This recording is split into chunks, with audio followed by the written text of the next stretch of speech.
Yep. Give me a nod when you're ready. Like Shooter's ready. Stand by.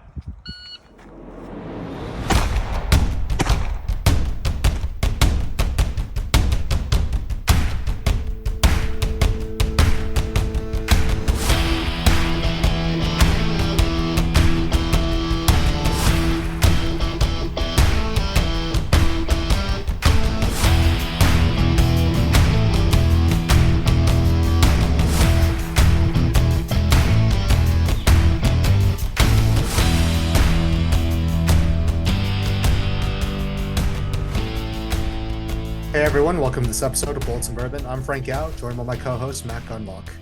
Today we have Rafael Fuentes, commonly goes by Raf. He's a prominent three-gunner, a member of the Army Reserve Marksmanship Team, particularly the Action Team.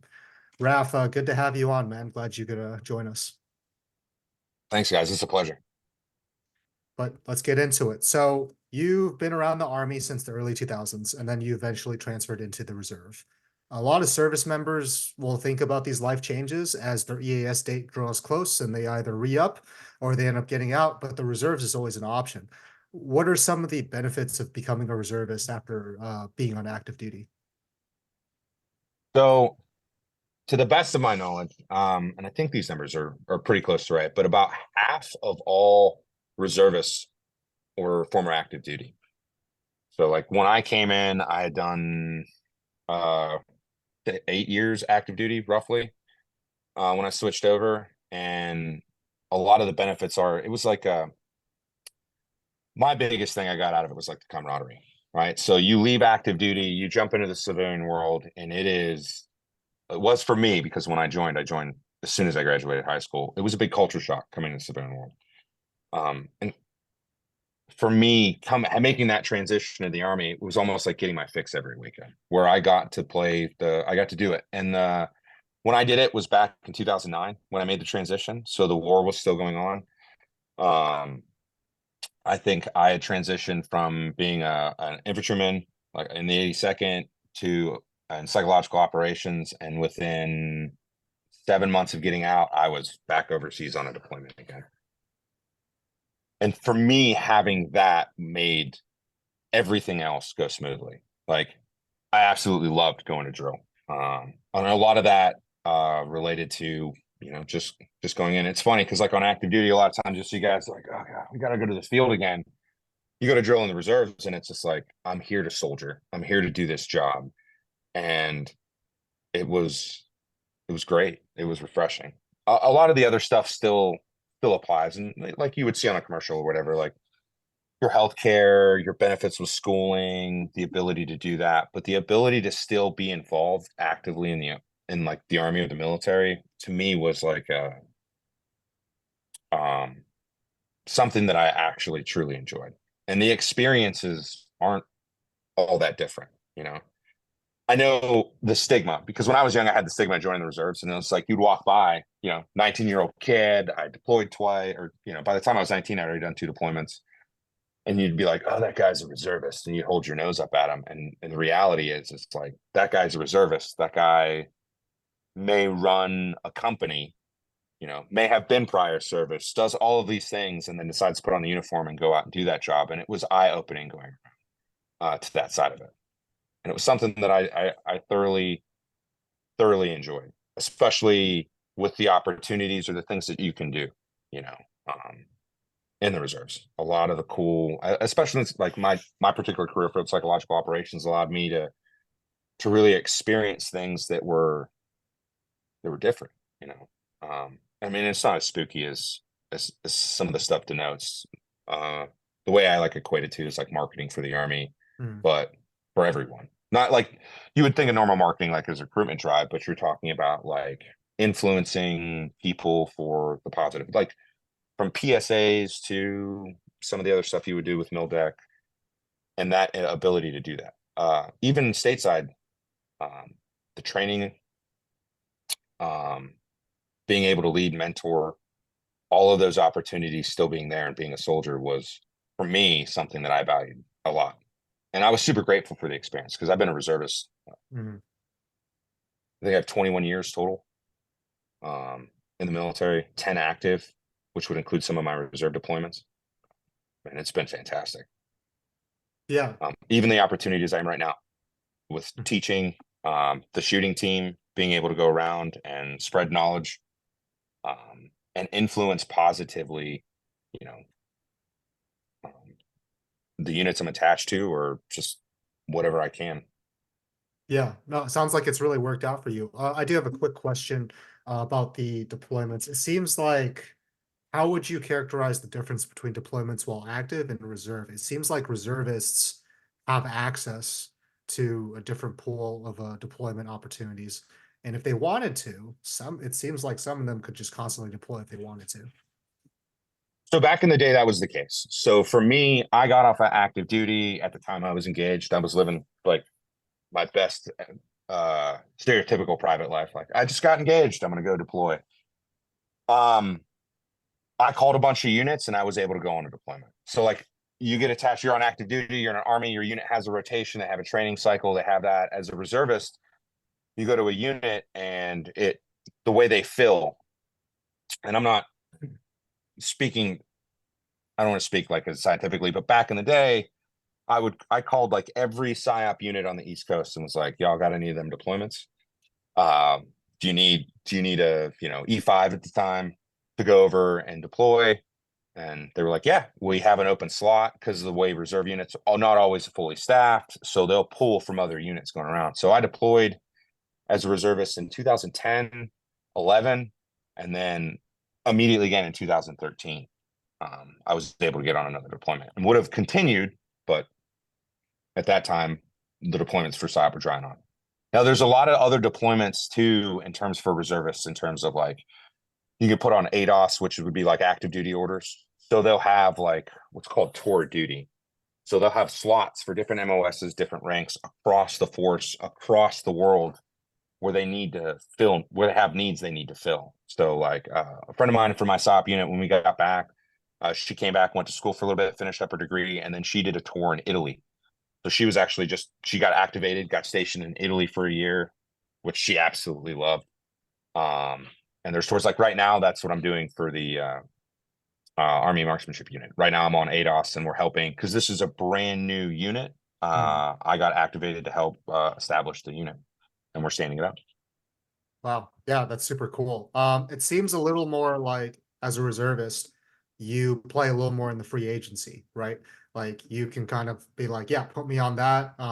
Like if the opportunities come up, and you do have some say in where you go. Whereas, active duty, like you said, you're kind of beholden to your unit's deployment schedule. Looking back, and it seems like it's worked out great for you. But if you could go back and talk to that version of yourself that was about to transition into the reserves, what are some things that you might have done differently to handle that transition? Probably would have told myself not to be so arrogant. So like when I came out of active duty, I turned around and was just like, I'm a paratrooper. I was in 82nd. I've been deployed. I've been in combat. Like, and I kind of thumbed my nose down at people like that were, you're a reservist. You only do this once a month. You only do this part time. When I first got there, I had a detachment sergeant, fantastic human being. We're still friends to this day. And he pulled me aside and he's like, hey man, the struggles here, or the challenges here are a lot different.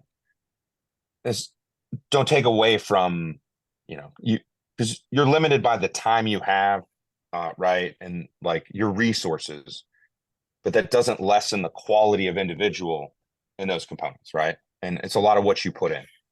So when I first made that transition, I was pretty arrogant, or I really I looked down on it, right? Because I was like, I don't want to get off active duty, but I'm gonna, and I still want to be in the Army. So I thought when I made that transition, I was like, I don't want to say superior, but like knew more than I did.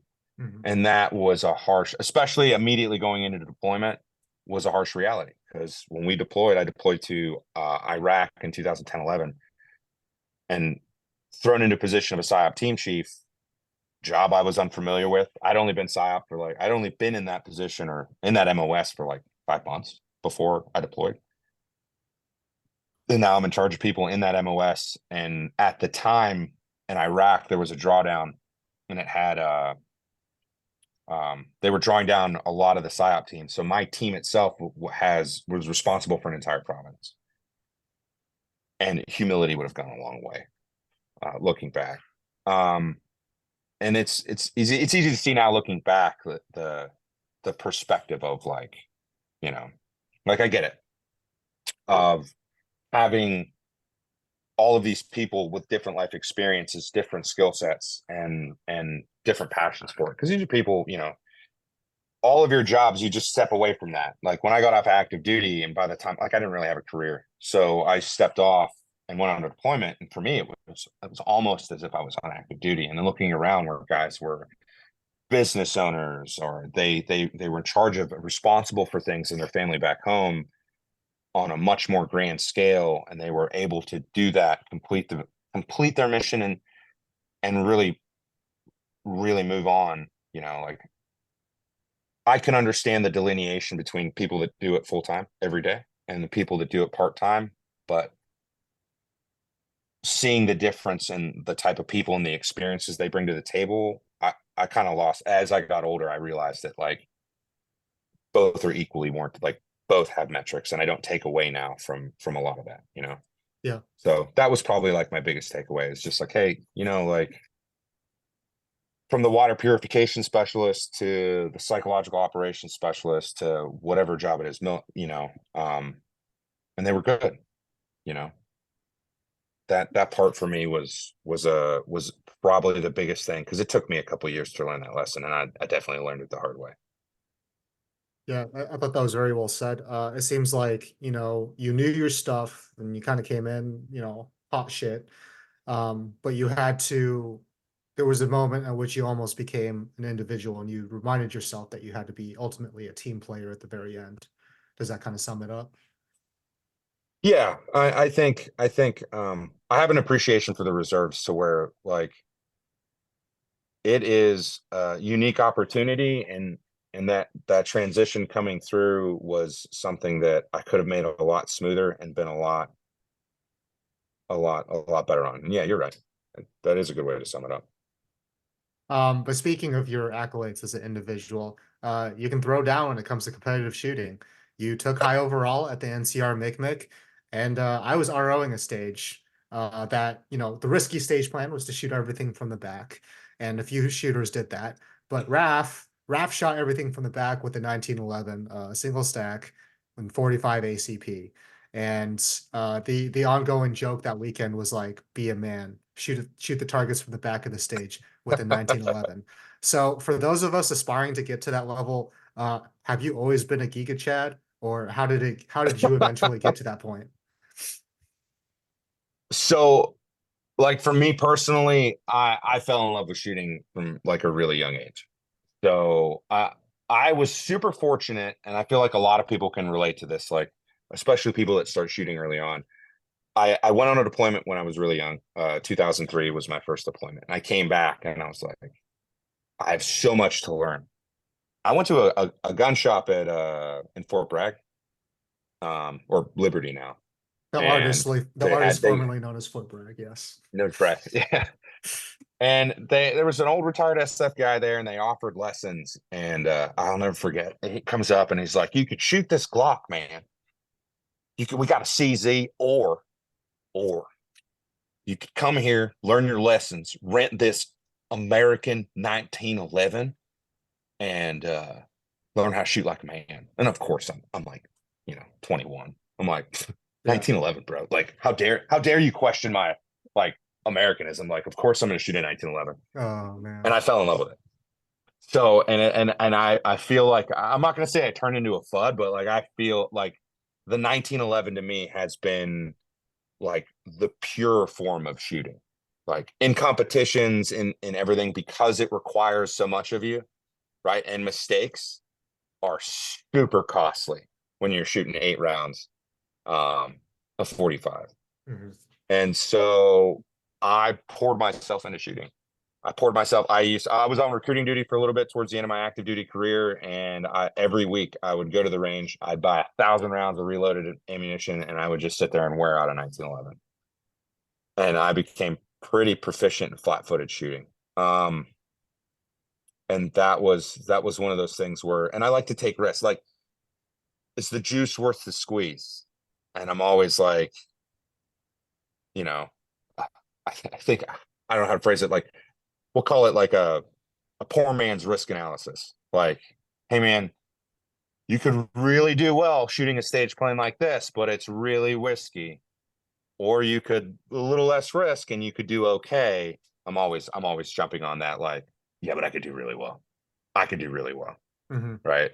Um, I think that one panned out okay when I shot from the back. Virginia State Championships, is that what you're referring to? Yep, yep. Yeah. I think that one panned out okay. I threw one mic on like the one target when I was completely flat-footed.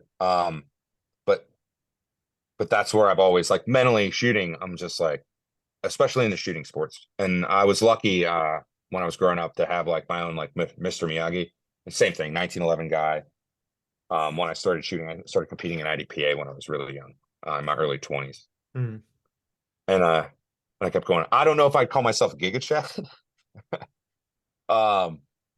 But to me, that kind of like it distills the sport of taking that risk and like being able to try to use that skill at a high level and be consistent with it. I think consistency is the part I'm really trying to hammer down right now as I move forward in my shooting career. Mhm.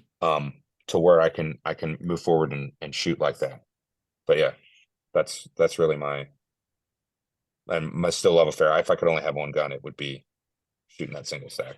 Yeah, no, yeah, we talked a little bit about 1911s before we hopped on the air, and yeah, I'm with you, man. It's a classic design. People have done some absurd and amazing things with the platform. But going back to, what we're talking about, nailing a risky stage plan is probably bar none one of the best feelings in the sport. Like riding the lightning, pulling it off, amazing. I I would agree, and I've had it come to a train wreck where I'm like, okay, Yeah. I really and a lot of guys, especially when I'm shooting local matches or when I get the opportunity to, I know a lot of guys are like, man, that's really risky. I can't believe you would try something like that. And It's a sometimes when it falls it's a apart, I get it. local. Yeah, it's a local, but for me, it's a lesson, right? So like Yeah. all of those mistakes and lessons, I get to pull out like a finite on-demand skill set that I get to go back and be like, that that part right there, I need to work on that right there. Or I need to see in a stage plan doing that. And I've had a couple of circumstances like where I'm like, I'm gonna take that 35-yard shot on a popper and have two less positions rather than running around and taking that, 50 that 20-yard shot or 21-foot shot on a popper. And like that to me is when it comes together and it slaps, you know, shooting a single stack, if I'm shooting a 45 in that moment where I look around and I'm, I might be a score checker every once in a while, depending on the match. And I'm like, oh man, I even crushed it. Like when I can keep up with the higher capacity guns on that stage, just because I decided to assume that risk, like that to me is like what seals it. I'm like, okay, I got to do this again. Yeah. No, that absolutely. Last question for me before I hand it over to Matt, but you kind of shadowed myself and Alex Go King when we ran the Rack Raid Rumble back in May. As someone who's looking to put on matches yourself, what are some things you picked up from that weekend? And you were a tremendous help, by the way. Honestly, that wouldn't have been a success without you, and you also shot amazing. But yeah, what are some things you observed about watching us run around like chickens with our heads cut off? I wouldn't quantify it like that. Because for me, it was humbling. Because when I sit there and I run a match, my experience before that had been putting on like an EIC match for the Army. And with five guys, you've got 20 shooters on a line and you're giving commands and everybody's shooting the same thing. And then they all walk down at the same time and take the targets up. And I made this illegitimate or immature comparison to running a match like that for like PCSL or USPSA. And when I finally got to sit down with you and Goking and I realized the prep and like I had helped a couple of match directors before with stage design down in Fredericksburg. Okay. And I realized I was like, okay, this is complicated. This is difficult to make it for the sport, and then proofing it, and a lot of that responsibility was lifted off me. So I got we'll call it like false confidence, and seeing some of what you guys actually put together to make the match come together, um, and then the controlled management of chaos. Uh, on the first day of the match.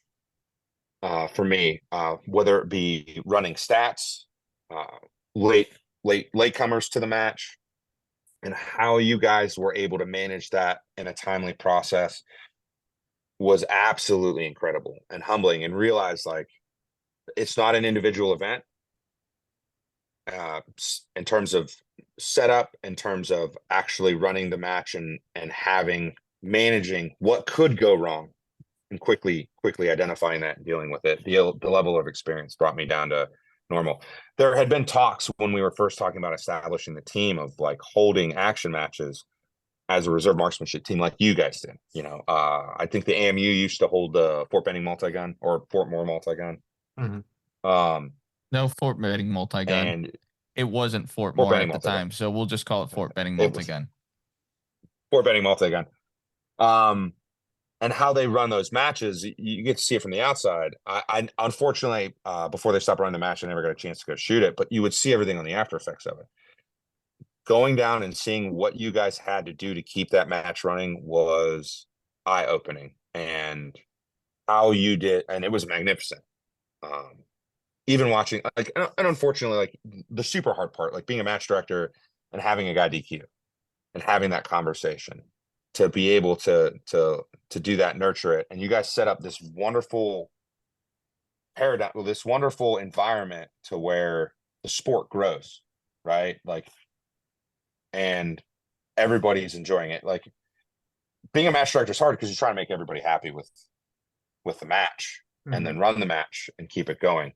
And I think that was the paradigm shift. And when I sat with you when you were doing the electronic stuff, I was like, oh, computers. I was like, Yeah. This is gonna be rough. The stat stuff still keeps me up at night. And that was the steepest learning curve. And like I messed it up.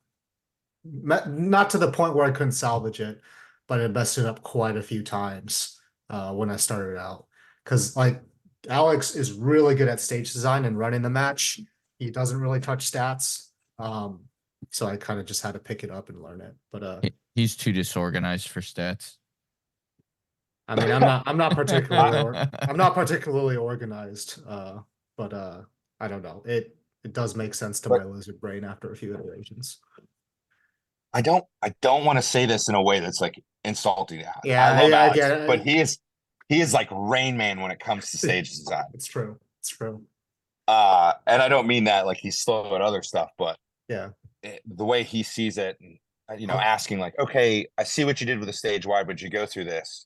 And it was like he pulled out a Rolodex and had a checklist of what he was looking for from each stage. Yeah. To proof it, what he was looking to engage the shooter with, why he was doing it, why this stage was something that complemented another stage going through it. And I sat down there like, shoot gun.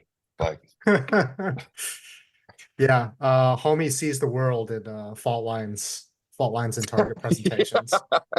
But yeah, I mean, honestly, I think the biggest thing that I've taken away from being a match director is like, you really need somebody else like that, right? I need an Alex. I need someone who is going to put together the stages, and the stages are ultimately why people come back to Quantico Shooting Club month after month.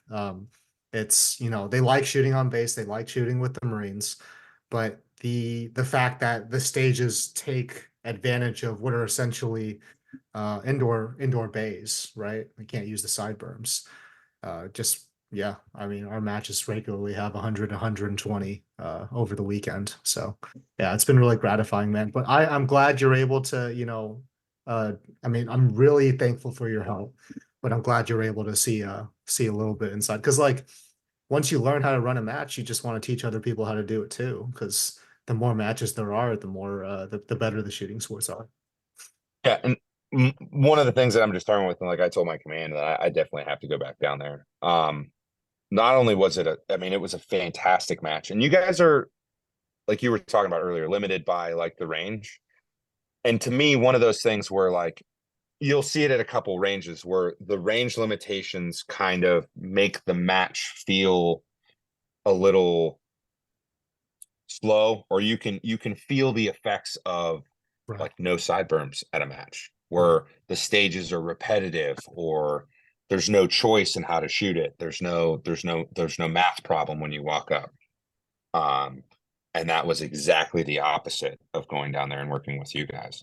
And for us, it was an eye-opening experience. Like I got to go back to my command and make the brief of like, when they're like, "Hey, so what do you think about running a match?" And I'm like, "We got a lot of work, like a lot of work to be able to do that." But I think also, especially in the position that we're in, like representing like the Army Reserves, that being stewards of the sport is something that is like pivotal moving forward, especially and representing the Army and how that goes. And it was fantastic. Like I can't speak highly enough coming down there, especially. Yeah. And I'm definitely getting ready for the next year's Recreate Rumble.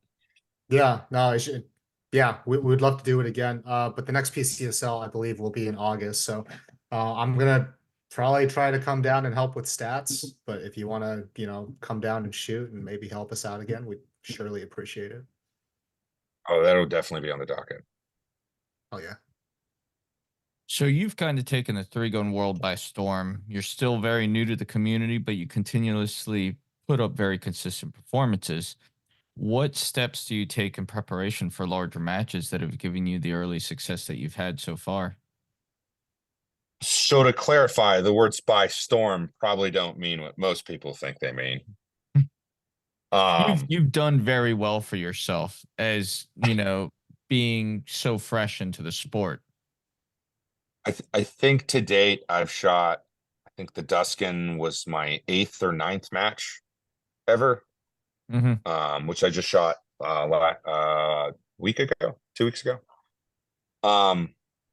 So in preparation for going to the sport, I think one of the things, I've competed in other sports. Like I was really big in the IDPA when I was growing up and I was really young, and I kind of moved into USPSA. And for three gun, one of our fellow competitors that we know, I think Graham Gregory, brought me into the sport. Like he was like, we used to work together, and he was just like, "Dude, you gotta come.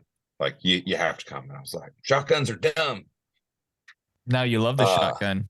I do. I used to look at shot and I'm like, "Hey man, 1918, Germans in a trench. I want to grab that shotgun." I don't know why I'm talking Southern accent, but you get what I'm saying. Like that's what I saw the shotgun being used for. Or like I want to shoot a pheasant. Or like I grew up in Ohio, slug guns were the thing. And coming into three gun, I look like Salt Bay, just sprinkling live shotgun shells across the bays. I think my first success at the first match I met you at was Fall Brawl. Yep. When I did the shoot off, and Matt Martini was gracious enough. He gave me his slot in the shoot off. And when he explained it to me, he was just like, "Hey man, look." I was like, because I wanted to do it. I was like, "Hey, like I'll try anything."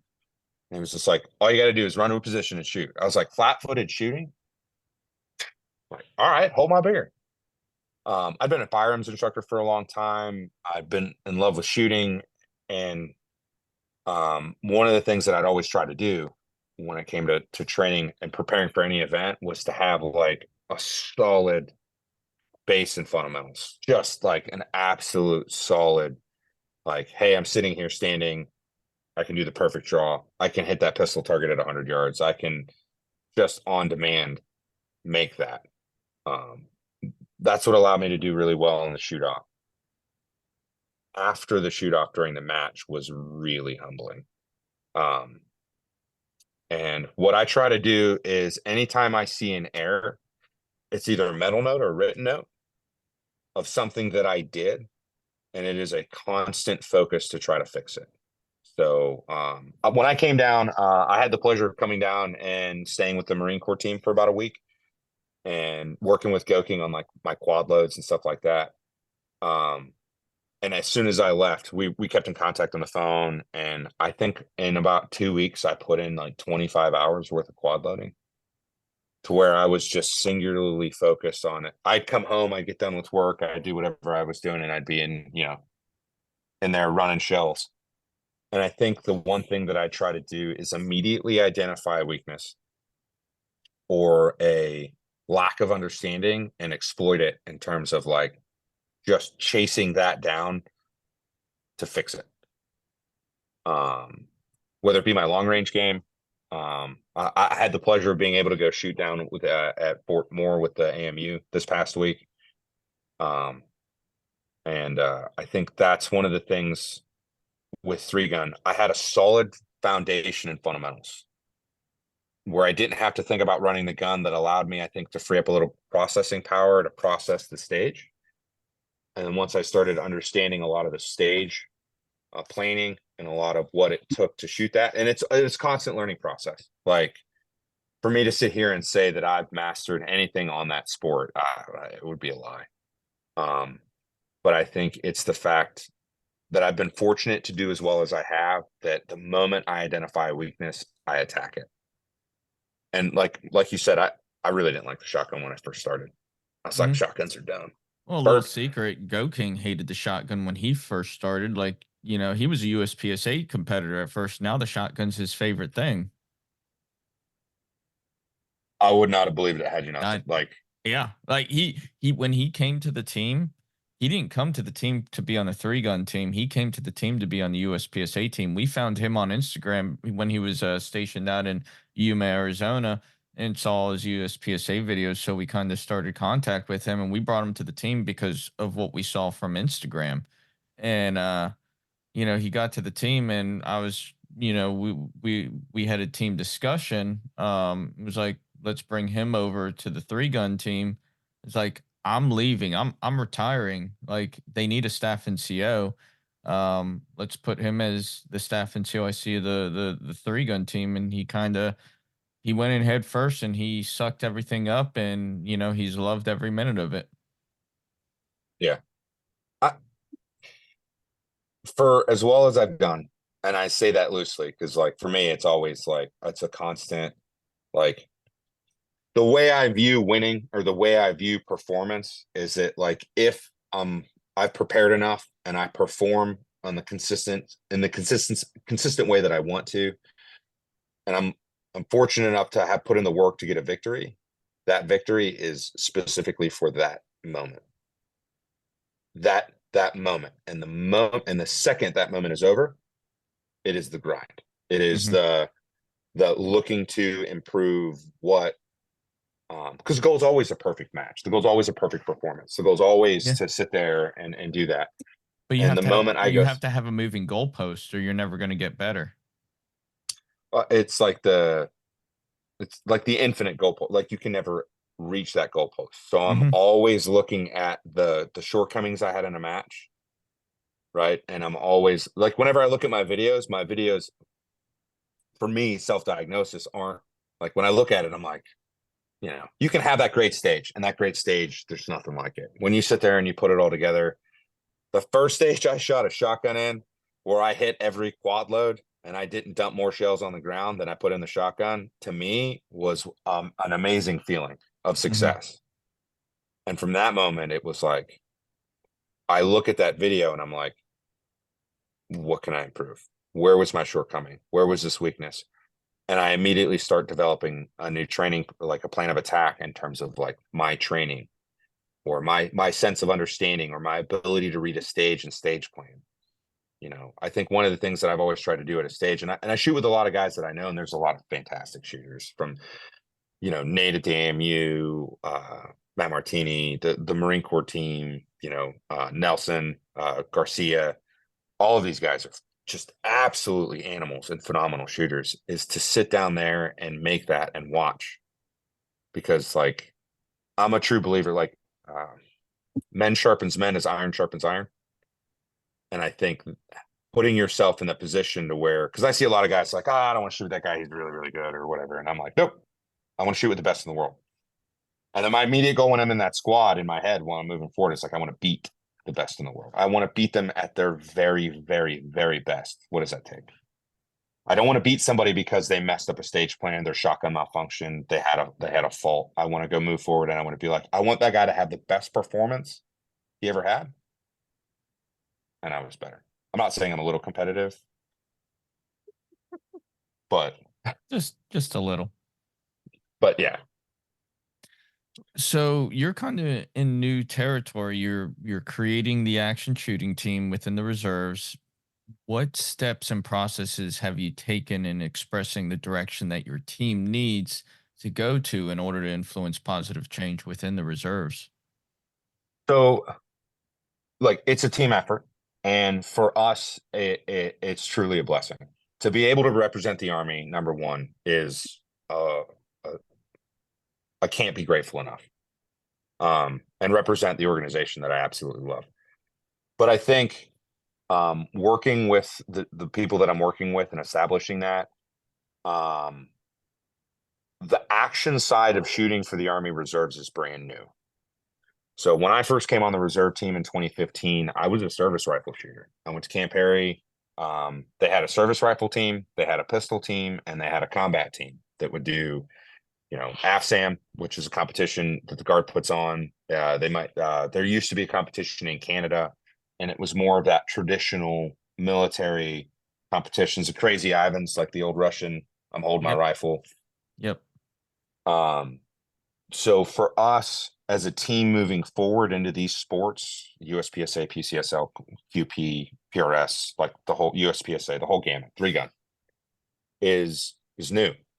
And I think a lot of what we've been doing lately is taking a look around, especially at our sister branches, and trying to see like what they've done. Because every branch that's involved in this, that has a team that represents, their service, has established success.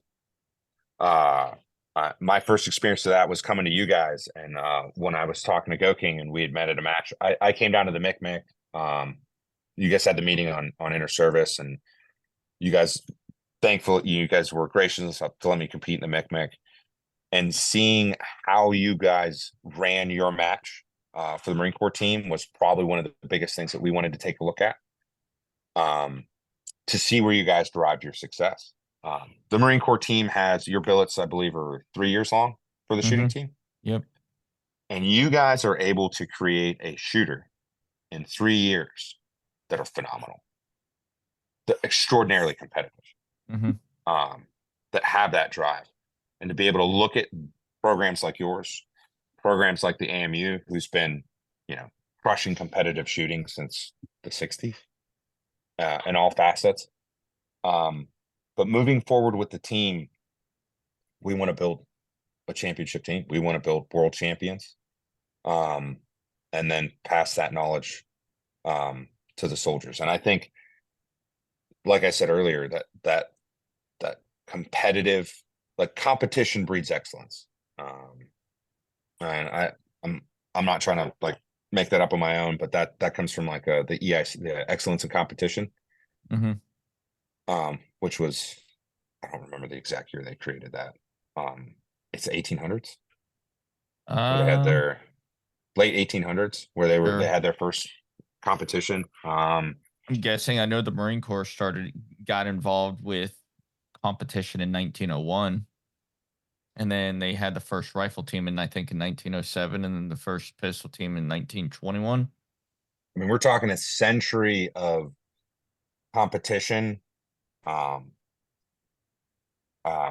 to bring back to the force. I think moving forward, being able to recruit team members, being able to grow, and being able to share that knowledge is paramount, and represent the Army Reserves. Absolutely. For what it's worth, to pass that on and have the message of,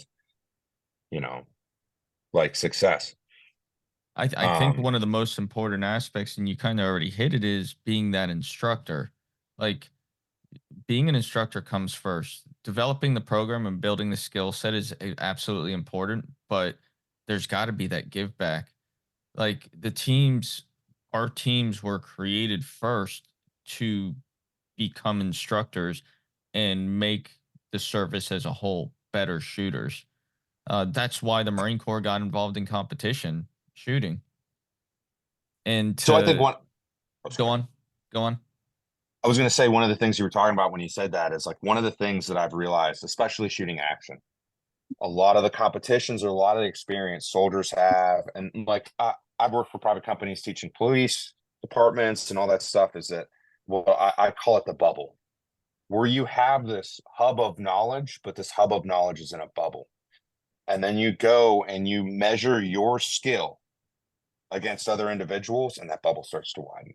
Mhm. And when you take the action team and you allow the soldiers or the service members to go compete in this arena of like the best in the world, and you take that bubble of knowledge and you have that big what I call institutional knowledge, right? And you grow it, right? Because you're only so good as right the knowledge that you have. And now I'm attacking new problems. I'm doing things with the weapons that we're given that are far more difficult than you would do like at a qual, and I've developed a far better understanding of what they're capable of, or what you're doing, and the environment of competition allows me to do that.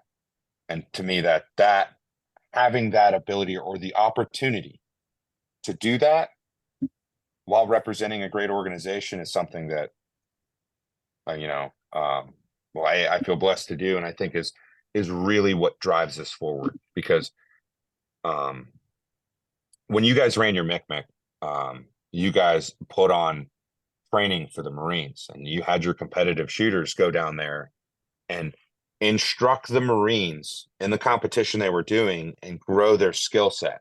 And in each day, teaching a different subsect of what your competition was doing, I'm looking around and I'm seeing this exponential growth in each of these Marines' capability, where outside of that, I don't know how you would be able to capture that, how you would be able to capture that growth, how you would be able to push that billet forward. Billet's probably not the right word, but you know what I mean. So you need to Um, you should probably talk to Orson. We recently recorded an episode with Steven. I think it came out last week. And so there's going to be a change to the MIC format, where it's going to cover less on instruction. There's still going to be some instruction, but it's going to be more focused on the competition. But in preparation for the competition, building products and putting stuff on a Moodle page for the Marines throughout the service to constantly go back, update, and also see what's, Marines within the service to go in there and see what's the latest, shooting habits. Like where can I go to a central hub and pull information. So that may be something to look into. So like we can link you up with Steven. oh, that'd be fantastic. Yeah. So you have served as a firearms instructor in the past, and I guess you can say present. And as an instructor, how important would you say it is to establish credibility with your students, and what do you do to establish that credibility? Because there's some people that can I view it, some people take it too far, like, and then some people don't do it at all, like do in demonstrations because they're scared. So I think there's some kind of balance that you have to take to show this is my skill, this is my knowledge, and how you establish that credibility is important in some cases. I think when I look at the word credibility, I look at it as like a student's confidence in the instructor, Hmm. right? And if like you think you go to college, you take a college, and we were talking about college before this started. You go to a college course, and your college professor is like, you lose faith in your professor. You're just like, I don't really have faith in what I'm doing, and that knowledge they're trying to pass on to you is kind of thrown away to the wayside.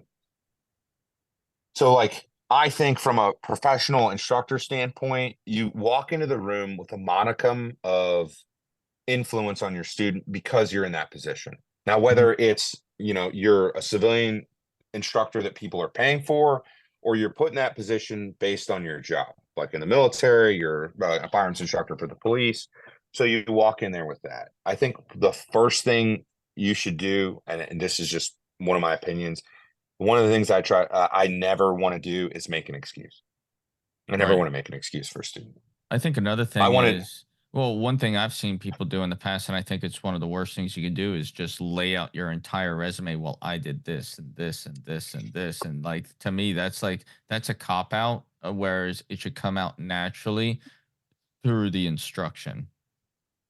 so people, resumes are a draw, right? Yeah. Because people respect experience. But whenever right? all Like, you do is refer to your resume, that's where it's no longer a draw.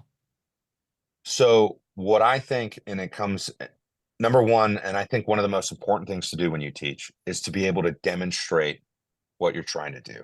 Yep. Right? Regardless of how hard that drill is, and regardless if you mess it up. Like I've done demo, like I will never shy away from doing a demo. Now, for me to sit here and say I've never messed up a demo in front of students, I've done that. It's how And you I'm handle honest. that mess up too. And to sit down there, like when it comes to doing a demo, I don't want to say I'm fearless, right? But I will not shy away from attacking that as best as I can. And if I make a mistake, it's as simple as like, hey, I messed this up. This is what I messed up. This is what I should have done correctly. And in and of itself, that's the lesson. Like, hey guys, I slapped the crap out of the trigger and I jerked the gun. And that's what happens when you do it. And I put the bullet there instead of, in the X, and the perception that a human's going to be perfect is there. I think the other part of that too, in terms of being a good instructor and gaining credibility with the students, is not just having what I like to call regurgitated facts. So much of the instruction that I've seen previously, especially, I mean, I've been in the military 20 years, is someone who sees something and they're just regurgitating, right? So I'll give you an example. When I was really young, I was learning how to shoot a machine gun. Somebody's yelling at me, bind the machine gun, bind it. Okay, like doing stuff on it. They're like, you're not doing it right. And I think what builds a lot of faith in an instructor or credibility is your ability to correctly and confidently communicate to the student what it is you're exactly trying to get them to do and why. Or just show So them, like, hey, I'm saying I, this, but this is what that means. And they get down and they right. show them. Now, I try to do on a personal level, I'll never knock another instructor's method or critique. On a personal level, I try to keep it as simple as possible. I think something else that builds confidence in an instructor is my ability as an instructor to identify what is causing you issues and give you a plan of attack or guidance on how to correct that, right? Because there's a different way and methodology. And I can give you a block of instruction. I can read from a PowerPoint. I can tell you whatever it is and say everything correctly. But when you go to perform that task and you don't perform it to the standard that we're trying to achieve at, excuse me, it's my job as an instructor to identify what is holding you back and give you effective guidance into fixing that problem, right? And find creative ways to do that. I think the hard part as an instructor is being able to effectively communicate to everyone, and everyone's not the same. So how do I appeal to that sense of understanding of like what my students trying to achieve, their experience level, how they can understand or use the correct analogy of like, hey, and in order to do that, I try to understand where my students are from, like what, and get to know my students on a personal level. Like using reservists as an example, everybody's a soldier. Everybody has this job. You're teaching a group of soldiers that have the same MOS. They're trying to achieve the same thing. They've been in varying lengths, have different levels of experience, but they also have like their life on the outside looking at that. And I try to relate to whatever is important to that soldier. Like, hey man, what do you do for a living on the outside? Or what do you do so that I can help apply the correct solution in an effective way that you understand that? I think it can be difficult as an instructor to do that, especially when you have a varying crowd of people, Well, or try to get them to understand. Well, I think one of the things that we can agree with in the military is like half the time you learn something, this instructor probably, I don't want to say in the on the marksmanship side, a lot of those new coaches are new. Like it's their first time doing something. And so they've only learned it one way. So whenever they're teaching somebody how to do something, that is the only way they know how to teach. And so often, like during the summertime, whenever we have, TBS students, lieutenants coming out to the range, the team will surge over there in order to assist and help. And one of the biggest things is when the team's working over there, like you'll have coaches on the line who are like, well, we don't teach it like that. And it was like, yeah, you don't teach it like that because you don't necessarily know some of these methods, but there's multiple ways toward getting toward right. And you have to figure out what right looks like for that specific individual because everybody learns a different way. Just because this isn't the standard way of doing something, this is a way of doing it which is going to effectively enhance that person's abilities and make them a better shot and kill the enemy faster. I agree. I think one of the biggest things, I think one of the hardest things, especially in the military, is that everything's regimented. This is the way we do it. This is how you will fold this, your corners on the bed, whatever it is, right? Everybody has a specific exacting way that we're all the same. We're all, what color are you? And it's like, I'm green, right? Whether, whatever it is you're representing. Now, for people to do that, I think in the firearms world, the one thing that I've realized after all my experience in either competitive shooting and in teaching is that what I'm mostly interested in is the performance-based result, right? If this works for me and I do this, right? My hands are enormous. They're the size of like flippers, right? What I'm able to do or leverage on a gun, my student may not be able to do. I'm 230 pounds. That gives me an advantage versus that 130-pound student or 150-pound student. Well, it's like my body type is much different, so the way I'm going to handle that gun is much different than the way you're going to handle the gun. Oh, 100%. I think that's the one thing that's challenging, right? So like if I go to teach a math class, 2 + 2 is 4. Mm-hmm. 2 + 2 is 4. That's all that matters. In a shooting class, the correct answer is Whatever hit the is best target for you.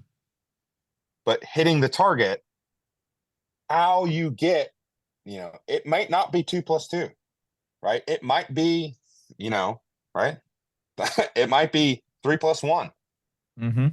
But if you can perform the task in the required time limit, with the required amount of accuracy, effectively and safely, that may work for you. And having that understanding as an instructor and understanding that, because I've seen, and it's been my experience, some instructors are like, you're not doing exactly what I'm saying. And it's like, well, I don't like, it may be difficult, whether it's a mental processing challenge or it's a physiological challenge, or it's like, if I have a shooter that's like 5'4", right? And I hand him an M110, a 308 battle rifle. And I'm like, hey, I want you to shoot this bill drill and control recoil. They're not going to do it the same way I may do it, right? But if I can show them an effective way or the effective way for them, and that takes experience to be able to identify, see, and do that and understand the student. I think one of the other like lowest common denominator or lowest understood things for an instructor or building credibility with the student, right, is listening. And I know that sounds a little like, hey, I'm teaching somebody who doesn't know. But if I sit there and I ask a student a question, and I've learned this through trial and error, and I've done it the wrong way. If I sit there and I say, hey, man, why'd you do that? And they start talking and I cut them off. I'm not doing that student just like, I want to hear exactly what or why they made the choice they made, whether it's a scenario-based training event or it's just fundamentals of shooting, right? I want to be able to listen to my student, right, and understand their perspective, because that gives me the opportunity to give them knowledge and what I can find to be the best way, right? Like, I turned this corner and I shot that target because I was doing this. And sometimes you look at them and you're like, I understand your logic. That was a logical decision, but here's what we're looking for and why. And for them, it gives them the opportunity to express themselves and gain a better sense of understanding, versus just like, do as I say. I don't know why. Again, I did it with a Southern accent, but like, You are from Ohio, so you yeah. are weird. You're a weirdo. Yeah, I'm a Northerner. But I think that to me is one of those things where like engaging your student and understanding your student is super important. And sometimes it may be counterintuitive because I'm the one with the knowledge trying to give it to them, but listening to your student, Mhm. I've been in scenarios where like, hey, we're doing a training thing and you're in a foreign country and, we'll have an actor like act like you would see someone in a foreign country. Everybody's seen the Fast and Loose guy, AK over the shoulder barrel pointed at your face, and student reacts and they shoot that guy in the face. And I was like, why'd you shoot him in the face? And he's like, he pointed his gun at me. And I was like, you're not in the States. Like, you have to see things. You're not wrong. I understand where you're coming from.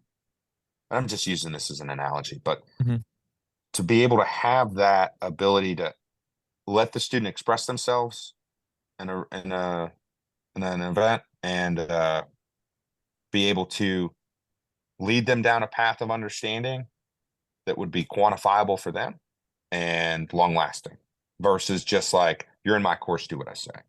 And I think there's a lot of sincere, and regardless, we're in the military, like I'm an ex-rank, so you do as you're told.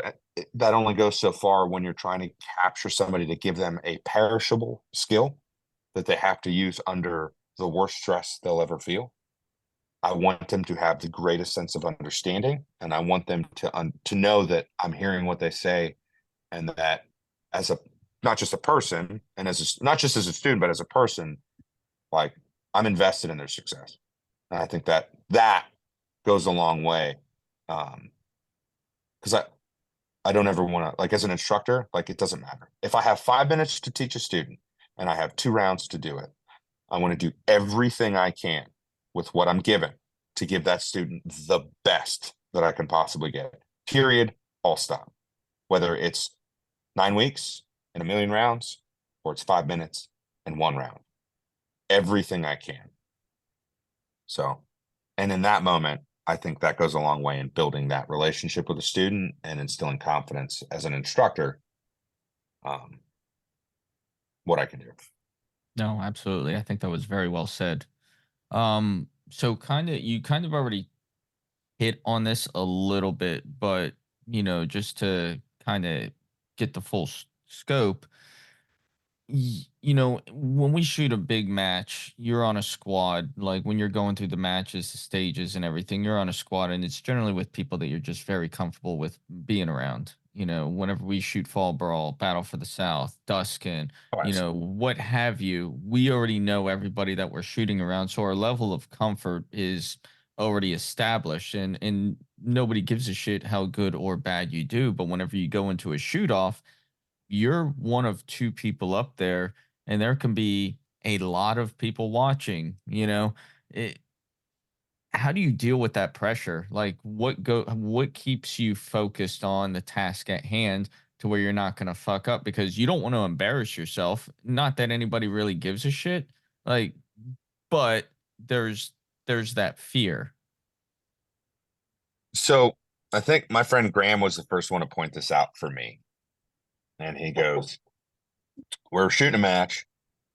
And he was watching me shoot a match. And a couple people came up to me and they pat me on the back and they're like, dude, that was awesome. You're doing great. How'd you do that? That was amazing. Right. And we go down and we're in a squad with people we know. And all of a sudden, the next stage, I'm getting harassed. They're like, Raph, you're fat. Like, hey man, you're a piece of shit. Like, they're just completely razzing me. They're like, do you even speak English? And I'm like, what? I think Right? that was Battle for the South whenever we first met. that was probably me. I probably said some of those comments. Oh yeah. They're like, where are you from? I was like, Ohio. They're like, but like, where are you? I'm like, oh, I'm Puerto Rican. I was born in Puerto Rico. And they're like, oh man. And Graham pointed out to me, and he's like, you're weird, man. I'm like, what are you talking about? He's like, whenever somebody like gives you a bunch of shit or like throws shade or negativity your way, he's like, your performance goes through the roof. So I'm sitting down there and I'm like, oh, like at the Duskin, I sat down and I made a couple of jokes, and I was sitting there. I may have struggled with one of the stages in terms of like climbing up a rope and getting over, right? I'll make excuses about tendonitis or something later, but we get to the next stage and the guys are just giving me shit. And it was a stage win for me. It was a performance. And for whatever reason, like maybe it's just being in the military and having that constant, like that dark humor, like that whole, like, if I don't like you, I don't make fun of you, that just giving you a rash of shit. Like And Graham's a great friend of mine, and he'll look at me and he's just like, and we're getting to a challenging stage, and he's just like, I'll get ready to shoot. I'm loading my gun up, and he's just like, he's got my camera looking to record me, and he's like, just so you know, Raph, you're a piece of shit. And for me, that's a long way of me saying like mental prep. So like going in there and being able to focus on the task at hand and go through that and do it. And with a lot of people there, I will admit my first shoot off, my first stage, I was nervous. I didn't know anyone. Graham's like, well, this is all you got to do. I saw a couple people shoot before me. And there's a little bit of mind games because they're like, do you know who that guy is? I'm like, dude, this is my first match. I don't know anybody. They're like, that guy's an amazing shooter. He's going to be super hard. And it's a psych out game. And I was fortunate enough to do well. But I think for me, that mental preparation of going in there and being able to be like, block everything out, you know, because I will admit the shoot off to me was an awesome experience because it got rowdy. Like it got super rowdy.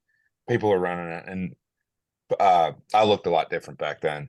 And people were calling me names, and it was just, it's a engaging and entertaining and an energetic experience. But I think the thing that lets it go down there is like the mental preparation of being able to sit down there and just focus on that task.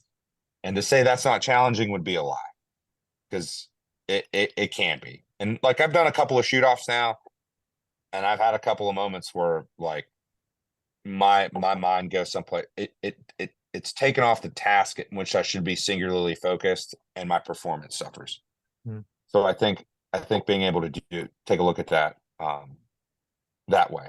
Now that applies. I will say this: doing the shoot off and the stress of shooting a stage are two totally different things. Just because you're talking about 100 couple people and they're getting rowdy, people are yelling.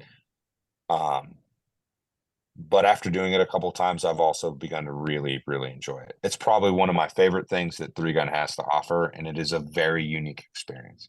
One that I push anybody to sign up for and shoot. So, regardless. So next time we shoot on the same squad together, you want me to insult you by calling you stupid and say, but I'd still fuck you. I don't know what you just said, but that shit touched me. I'm down, right?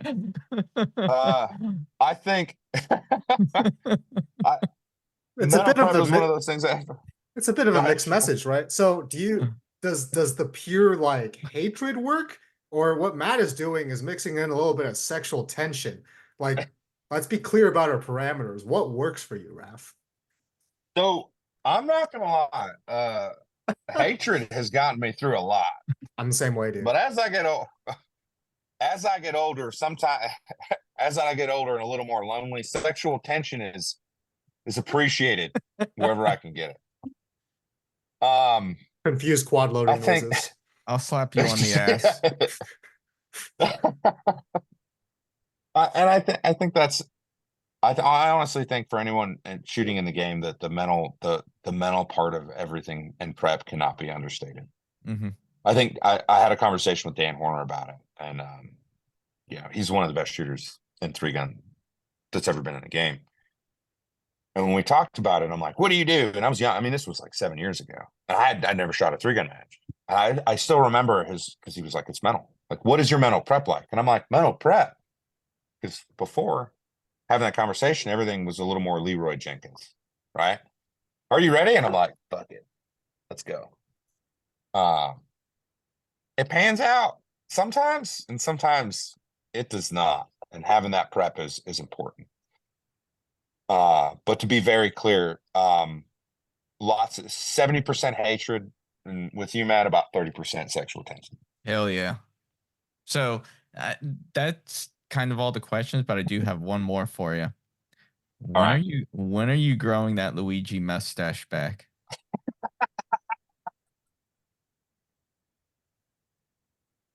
That mustache caused me a lot of heartache. Just so you know. It was beautiful. I miss it. I miss it more than you know. Like, I'm divorced, and like I want that mustache more than I wanted a successful marriage at this point. Like, that mustache meant more to me than you could ever imagine. the painful part is when, and unfortunately the Army, or fortunately, the Army has regulations, and that one was well out of regs.